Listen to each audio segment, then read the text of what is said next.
Hoje você vai descobrir aqui no canal quais são as competições de futebol que dão mais e menos audiência na média do ano na Globo de São Paulo e do Rio de Janeiro. Antes de mais nada, eu preciso informar você de uma coisa. Jogos de quarta-feira à noite costumam dar muito mais audiência que os de domingo à tarde. Além disso, os jogos que são mata-matas têm 20% mais audiência em média do que partidas que valem 3 pontos em competições, seja do Campeonato Brasileiro, ou da fase de grupos da própria Libertadores, ou dos campeonatos estaduais. Muitas vezes os campeonatos estaduais terminam com uma média de audiência maior que a do Campeonato Brasileiro, mas se você for ver, os jogos que valiam 3 pontos têm menos audiência do que a competição nacional. Os índices são puxados por causa das fases decisivas. O brasileiro gosta de ver mata-mata. E tendo informado isso, no ano passado em São Paulo, a competição que teve maior média de audiência foi a Libertadores da América, quase 26 pontos, foram 25,9. No Rio de Janeiro a lavada foi maior ainda, mas é claro, o Flamengo foi campeão da competição depois de 38 anos e fez com que os índices médios chegassem perto dos 40 pontos, 39,8. E esse sucesso, que foi inflado pelos jogos e pelo sucesso do Flamengo, fez com que a Libertadores abrisse no Rio de Janeiro uma vantagem que não é comum em outros campeonatos. Aqui mesmo em São Paulo, onde a Libertadores foi campeã da audiência com 25,9 pontos no Ibope, a segunda colocada ficou bem próxima, e foi a Copa do Brasil, com 25,6. Lembrando que essa competição não teve times paulistas nem na semifinal, eles pararam todos até as quartas, então foi uma competição que perdeu interesse para a Praça Paulista e mesmo assim continuou com uma média boa de audiência, beirou também os 26 e ficou bem próxima da Libertadores, que também não teve times paulistas depois das quartas de final, mas o Flamengo aqui conseguiu segurar bem a média da Globo. Em terceiro lugar na média de audiência em São Paulo aparece o Campeonato Paulista, com 24,7. É claro que isso é muito inflado pelos jogos do Campeonato Estadual, que tem uma grande audiência no mata-mata, quase 40 pontos, e sobe uma média que era ruim quando o campeonato valia 3 pontos. Isso voltou a acontecer em 2020, mas como neste ano o Campeonato Paulista teve menos datas de mata-mata, cortaram os jogos de volta das quartas e das semifinais, e também tivemos menos clássicos, só a decisão do campeonato foi um clássico, Corinthians e Palmeiras, não tivemos nem na semifinal, nem nas quartas, aí é claro, a audiência não pôde ser do mesmo nível que no ano passado. E dos 4 principais, o que deu menos audiência na média foi o Campeonato Brasileiro, com 23,4 pontos em São Paulo. Vamos dar uma olhada no Rio de Janeiro antes da gente falar um pouquinho sobre a competição nacional mais importante do futebol. Importante, eu tô excluindo dessa conta o Mundial de Clubes da FIFA porque ele só tem 2 jogos e não é uma comparação viável com outras competições. Afinal de contas, o Mundial de Clubes da FIFA é o auge que um time pode alcançar, são apenas 2 jogos, o interesse está todo concentrado nele, ninguém mais está jogando, ninguém mais está numa temporada ativa, só o time que sobrou para jogar o Campeonato Mundial. Então, a Libertadores é a líder do ranking aqui no Rio de Janeiro, e depois a gente passa para o segundo colocado com 26 pontos, que é, na verdade, uma dupla. Tanto o Campeonato Carioca quanto a Copa do Brasil marcaram esses 26 pontos no Rio de Janeiro, o Campeonato Carioca vencido pelo Flamengo, a Copa do Brasil também não teve times cariocas depois da eliminação do Flamengo para o Atlético Paranaense, o interesse deu uma baixada, mas o resultado foi suficiente para ser aí uma das competições mais vistas no Rio de Janeiro, junto com o estadual. Então 26 pontos para cada uma. Em comum com o São Paulo, o fato de que o Campeonato Brasileiro acaba tendo a menor média de audiência, mesmo sendo vencido pelo Flamengo.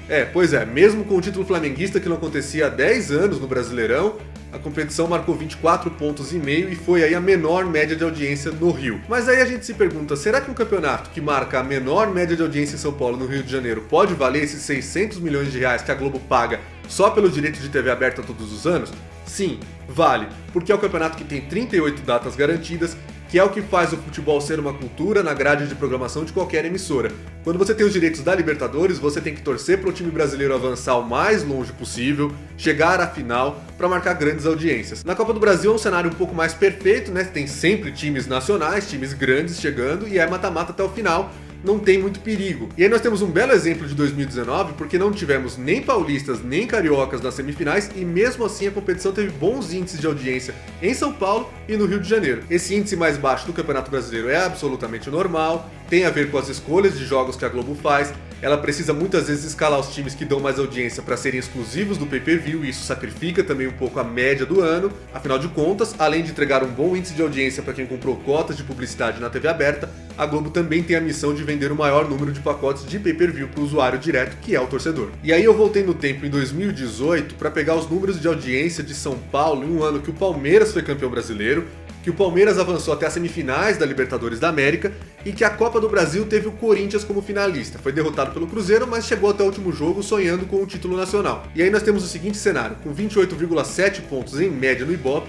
A Copa do Brasil liderou esse ranking na Globo São Paulo. A Libertadores aparece na sequência com 27,9, quase um empate aí com a Copa do Brasil, mostrando a força que as noites de quarta-feira e o formato de mata-mata tem para a televisão brasileira. Em terceiro lugar, a gente vê o Paulistão com 25,7 pontos de audiência, também muito inflado por uma rivalidade. Palmeiras e Corinthians chegaram na final. Foram dois jogos muito marcantes que deram audiência, mesmo um deles sendo num sábado à tarde, que é um pouco pior que domingo normalmente. E claro, tivemos uma decisão por pênaltis, né? Mata-mata mais pênaltis é o combo que brasileiro adora. E a menor audiência em média na Globo São Paulo no futebol de 2018 foi com o Brasileirão, pouco mais de 23 pontos, mesmo com o Palmeiras campeão. É o formato, não tem jeito. O Campeonato Brasileiro é prejudicado pelos pontos corridos, mas também pelo fato de ter mais jogos de domingo à tarde. Isso derruba muito a audiência. Agora mesmo em 2020, a gente tem um belo exemplo, porque nas transmissões de domingo do Campeonato Brasileiro, só Corinthians e Fluminense tinham alcançado os 20 pontos, e aí quem conseguiu superar foi Grêmio e Palmeiras, da rodada do último fim de semana, o empate em 1-1, que marcou 21 e foi o melhor resultado nesse dia da semana. 21 pontos foi o melhor resultado que a Globo conseguiu, anota bem. Mesmo com a concorrência do SBT na Libertadores, uma transmissão de quarta-feira de Corinthians e Bahia conseguiu 24 pontos no Ibope. É bem mais audiência. E esse ano, talvez em função dos efeitos do isolamento social, o domingo tem dado ainda menos audiência do que os meios de semana. Isso a gente ainda vai avaliar, tá cedo para cravar. Mas é fato que a força da quarta-feira à noite tá cada vez maior no futebol na comparação. Prova disso, como eu já citei, essa competição entre Globo e SBT, que fez a emissora conseguir 24 pontos com Corinthians e Bahia, é que a gente tem que lembrar que o canal do Silvio Santos conseguiu mais 10 com o jogo do Palmeiras, fazendo com que o produto futebol chegasse a 34 pontos numa noite de meio de semana. No domingo isso não tá nem perto de acontecer, só se rolar um clássico com transmissão da Globo entre Corinthians e Palmeiras, talvez, Corinthians e São Paulo. A gente vai ter uma boa oportunidade no próximo fim de semana de testar isso com a transmissão de Palmeiras e Flamengo. É um jogo que ganhou muita rivalidade nos últimos anos, são os dois últimos campeões brasileiros. Tem um interesse maior por ter essa rivalidade, por ter essas histórias de investimentos altos, comparação de elencos e tudo mais. Então vamos ver se o Domingo da Globo, que já tem demonstrado um pouquinho de crescimento com esses 20 pontos de Fluminense e Corinthians, uma semana depois 21 com Grêmio e Palmeiras, mostra um pouco de força com um jogo que é tão aguardado quanto esse confronto Palmeiras e Flamengo que vai ser realizado no Allianz Parque. E olha só, o espaço está aberto aqui no canal para você usar o campo dos comentários para mandar suas dúvidas, suas sugestões de pauta, o que você quer saber desse mundo da audiência, desse mundo dos números da televisão. Eu tô aqui esperando o seu comentário, vou responder um por um conforme for possível e quem sabe a gente não traz um vídeo novo só com as dúvidas de vocês. Então fica aí o convite, se você gostou desse vídeo, deixa o seu joinha, se inscreve no canal e ativa as notificações do sininho para saber sempre que a gente tiver um vídeo novo ou uma nova transmissão. Eu fico por aqui, um grande abraço, até a próxima.